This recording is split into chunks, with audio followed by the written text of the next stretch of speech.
Hello everyone, it's Michael here at Sweet Home Maricopa. I am just going to read a Wall Street Journal article regarding the John Durham probe. I did a video recently where I mentioned he's presenting evidence to a grand jury. I want to read this article. I skimmed it earlier. I'm just going to read it until I stop. I don't know if I'm going to read the whole thing, but here goes. Durham probe. This is dated, this is a couple weeks old already, September 14th. All right, but it's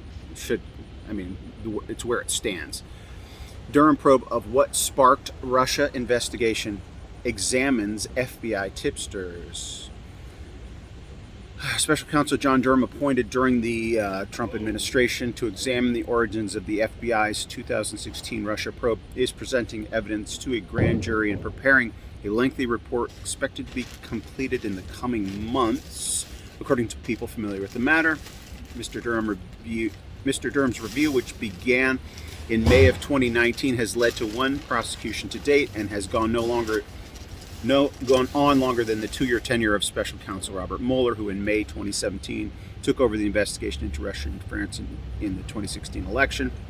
Mr. Durham has been examining potential criminal charges against several lower-level Federal Bureau of Investigation employees and people who aren't in government, according to people familiar with the matter.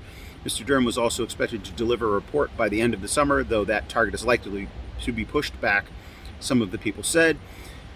The special counsel regulations require Mr. Durham to have reported on the status of the investigation and submitted a proposed budget by July 1st for the next fiscal year that begins in October. Attorney General Merrick Garland could then determine whether the investigation would continue and establish the budget. A Justice Department spokeswoman declined to say, I can't read much more of this. I have to subscribe to the Wall Street Journal to read the rest. Let me read as far as I can. A Justice Department spokeswoman declined to say whether Mr. Garland has decided to allow Mr. Durham's probe to continue beyond September or approved a budget for the next fiscal year, citing a policy of not commenting on ongoing investigations. In May, the Justice Department disclosed that the Durham investigation had spent around $1.5 million between October of 2020 and this past March. There, that's the update.